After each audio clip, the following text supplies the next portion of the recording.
Hi everyone, welcome back to my coding studio. So in today's video, we are going to be taking a look at a new concept, a new topic, which is a intro to Sprite Lab, which is in code.org, and we're going to continue with sketching ideas.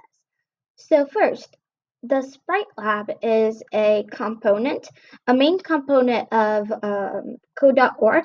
I showed you how there were different labs in code.org. So this is one of them, just background information and sketching ideas. I have uploaded a video about this and I showed you a diagram which we kind of created. And I went through why we had those components in the diagram.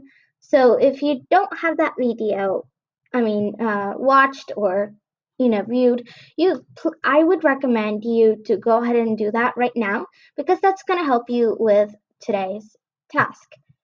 So let me quickly go through our board. As you see, today's goal is to explore Sprite Lab. I'm just going to be telling you some details about it, simple stuff. We're not going to be coding today. And the question of the day is, what ideas do you have? And that's when we come to sketching. Now, here is where you're going to implement your ideas. And you're going to have to save this page because we're going to have to come back to it as we work on in the project. Then our link, I was going to link code.org. That's where I wanted to start with. But, for just goodness sake, I just left that out. And the items that you will need today is a piece of paper and a pencil or pen, or you can just use a Google slide. And that items is to make your template for the sketching your ideas template. That's what these items are required for. But other than that, if you don't want to sketch just yet, that's okay. You can just take simple notes. And I'm going to go ahead and show you how the template looks like. So if you didn't watch my other video and you want me to pull up the template again, here we go. So it should be similar to this. You could have added some extra components that relate to it, but that should be fine. As you see, there's the title, there's our focus, notes, and which we learned or mistakes. So that's why I say try to keep this in a safe spot, preserve it. So as you're working, you can take notes, and once you're done with it, you can actually write down your mistakes and come back to it when you are making, apps in the future.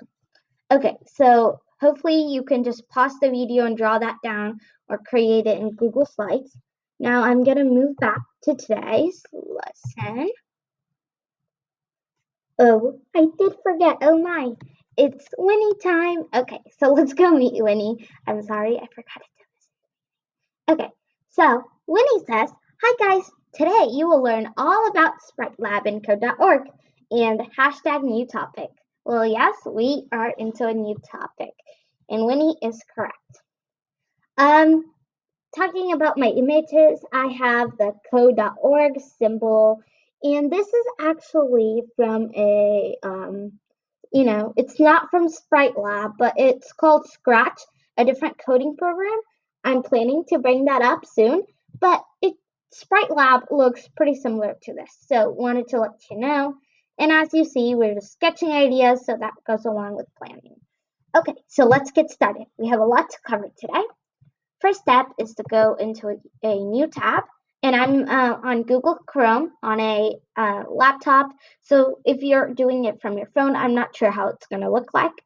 So go to a new tab and just type in code.org. And it's prompting me to sign in. Maybe it didn't for you. So if you have a screen that looks like just like this, then that means you're logged in. And if you see your name up here right next to the create, that means you're logged in too. Oops. And we're going to click on the create button here, and it's going to give you a drop down where you can find Sprite Lab. It's this little penguin icon. Click on it and it'll give you a new project. You can title this project, you can title it as Coding Studio YouTube project, coding project, whatever you want to title it. That was just an example. So first, something that you may have noticed is, actually, you know what? I want you to pause the video, take some time, and tell me what you notice about this lab. Okay, so now that you're back, go ahead and type in the discussion tab of my channel page what you did notice about this lab. All right, once you're done typing, let's come back to our project. As you see, the main thing I wanted you to notice is that as soon as we come on here, we see our coding blocks page first. But it wasn't the same in App Lab, was it? No. We had our design components here, and then the blocks in the separate component, which they wanted us to do second. But here, something that's cool is, before I get to that, you get to code and everything, but the costumes is actually creating a new character. So I'm gonna click new costume, and you can just draw your own, or you can find many that people have done. I believe it's the one from the app, so you can find it here. So if I want some stickers, any I like, I could click on it and it would just pop up. So say I like this rose sticker. There you go. There you have it. And then when we go to code, we have a make a new, there's the image sprite at this location. So if I do click on that, I would see my image that I've created or drawn in the first space. So there we go. There is the sticker that we chose. Okay, now coming back to blocks. That was just a quick, add-on that you could do later. So coming back to our blocks, we have world, sprites, locations, actions, events, behaviors, loops, variables, map, logic, functions, text, and comments. Okay, so one main thing I like about this lab is that they mainly color coded the blocks. So I may just say at a point, okay, I'm gonna get the red block from sprites, and you would see it on the screen, of course, or I may say I may get the purple block from sprites. So that means you would just go to sprites, find the one that has the purple color, and insert it. Well, we're not going to worry about that today because we are exploring.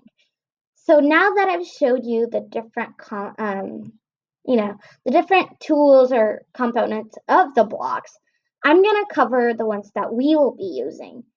So in World, as you see, they have like background and all these optional, and to me it's optional, but all these extra fun stuff. So we will be using this. I guess it's a good, it blends in all of our characters and things like that. So I like to use these, so we will use those. We will need to use sprites. This is how we can create the characters. You can add stickers and things like that, as you see from the costumes. Then we have locations. I won't be focusing on this much, but I will tell you one tip. So if you want to move, say that rose is over here, and say I'm trying to make a garden. So then I would come and click on the, let me show you again. But you'd see this little pin arrow right next to the numbers here. You would click that and your screen would kind of go black. So now I can come over here and just place the rose wherever I want to, and it would adjust by itself. But if you're like a big fan of math and you like to type everything in, go ahead for it, and you can just type in the numbers. Okay, so as I said, the locations is not a priority right now.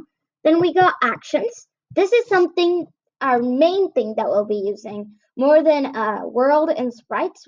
I will get a lot of blocks from here. So there we go. And events, we'll also use this. This will be our second main thing, I guess you could say. Then we have behaviors. I'm not going to focus on this now, and everything under behaviors I'm not going to go to just yet, but we're going to keep this pretty simple. And quick spoiler, we are coming to a end of season 2 of my channel. So to keep things simple, I am gonna say that we only use world, sprites, locations if you want to, actions, and events. Those first 5. Okay, so now that I just went through our whole Sprite Lab, what everything looks like. And as you see, you got your screen up here, and you can make it bigger, smaller if you like. You have your run button here. When you click on it, then only your code will, implement itself and work. And then you got all these arrows, and those are up, down, left to right keys, and you have pause. So there are many more things in this lab, but I don't want to give it out just today. So when we are coding in our next lesson, I will show you some more stuff. There are more things waiting for you. So until then, I guess I'll see you in my next video. So bye!